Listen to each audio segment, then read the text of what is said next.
ายเลขด้วย และต้องขอประชาสัมพันธ์เนาะสำหรับรถกข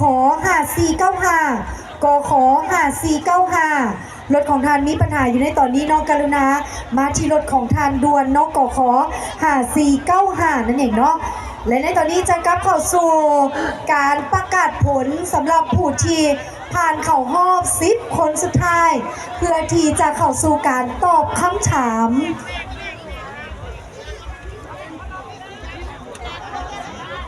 และในตอนนี้ถือว่าผลคะแนนอยู่ในมือของข้าพเจ้าเป็นที่เรียบร้อยแล้วซึ่งผู้ที่ได้ผ่านเข้ารอบทำอิฐได้แก่หมายเลขไหน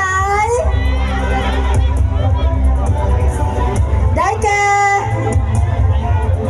หมายเลข1จากเมืองหงสา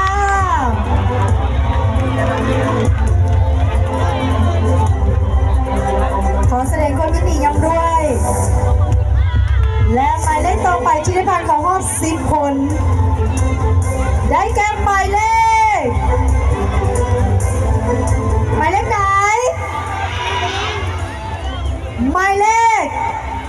17จากไซยบุรี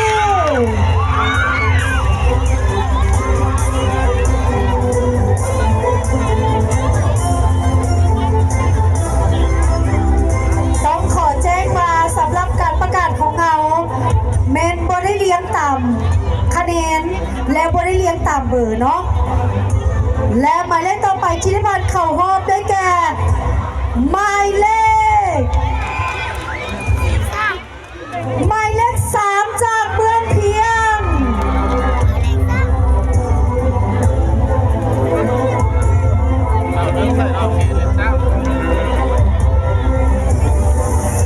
และหมายเลขต่อไปที่ได้ผ่านเข้ารอบได้แก่หมายเลขใจหมายเลข16จากเมืองเงิน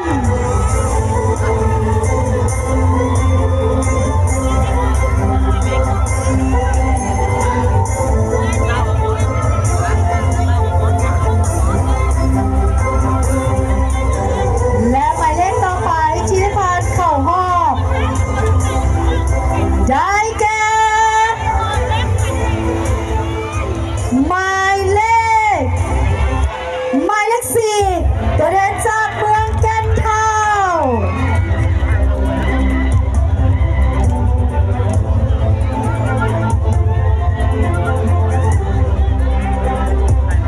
ขอแสดงความยินดีน้ำด้วยทั้ง5หมายเลขเหลืออีก5หมายเลขและผู้ที่ได้ผ่านเข้ารอบ10คนต่อไปได้แก่หมายเลข15จากเมืองโมเตน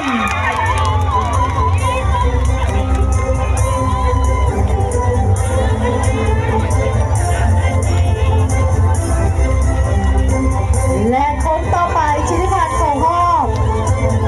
ได้แก่หมายเลขได้แก่หมายเลข10จากเมืองปากลาย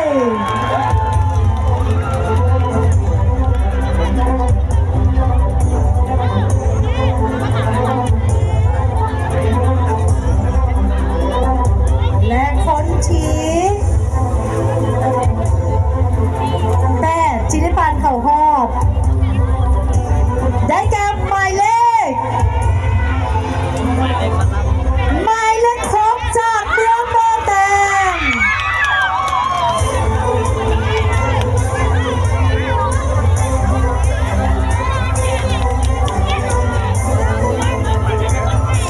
และหมายเลข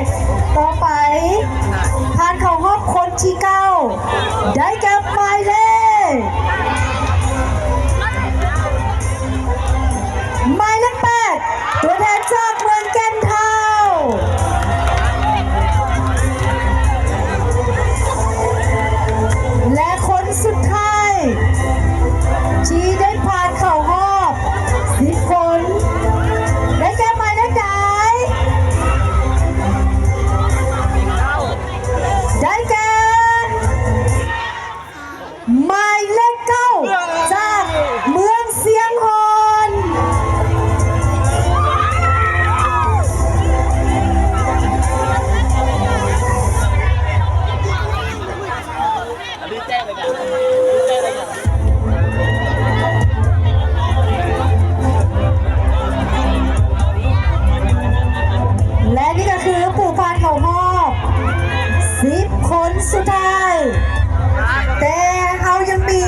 รางวัลพิเศษที่จะประกาศ3รางวัล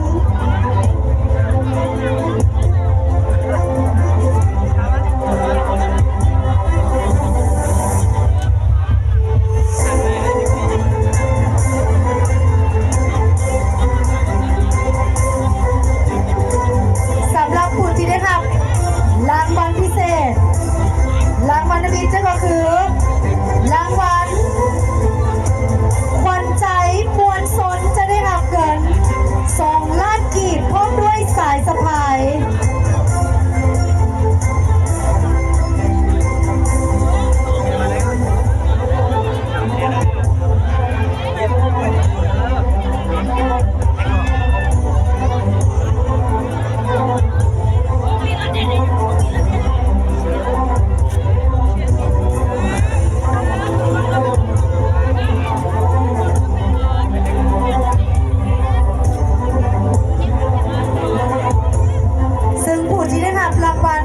ใจมวลชนได้แก่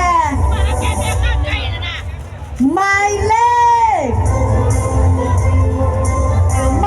1จากเมืองวงศาและผู้มอบขอเรียนเชิญชานางกายสอนศรีดาหัวหน้าแผนกสาธารณสุขแขวงเป็นเกียรติในการมอบค่านี้ด้วยขอเรียนเชิญ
หรือผู้ที่มี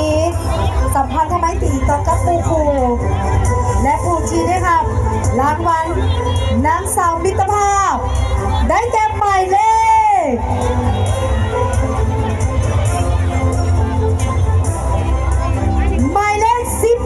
17จากเมืองไซยบุรี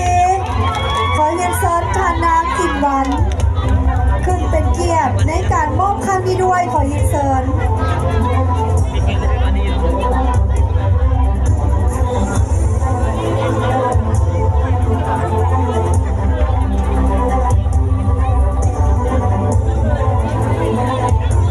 ขอเรียนเชิญเนาะ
ขึ้นเป็นเกียรติในการมอบนางสาวมิตรภาพด้วยขอเรียนเชิญ ข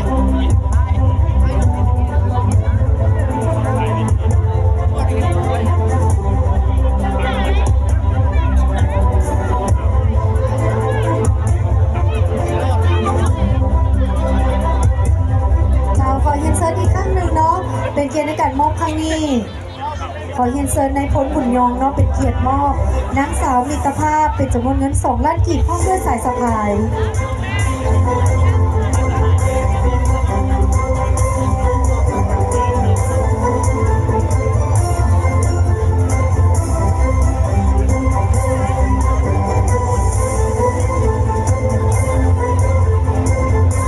และลำดับต่อไป หลังจากที่มอบแล้วเนาะเขาจะมามอบรางวัลนางสาวบุคลิกภาพดี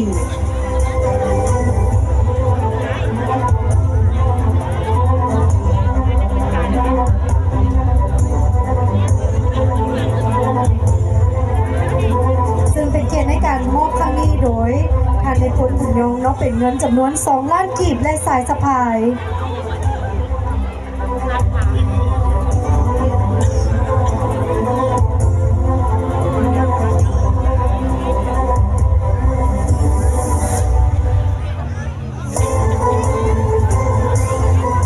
และต้องขอแสดงความขอบใจเป็นอย่างสูงต่อกับทานในพลบุญยงที่ได้เป็นเกียรติในการมอบรางวัลครั้งนี้ด้วย ขอขอบใจ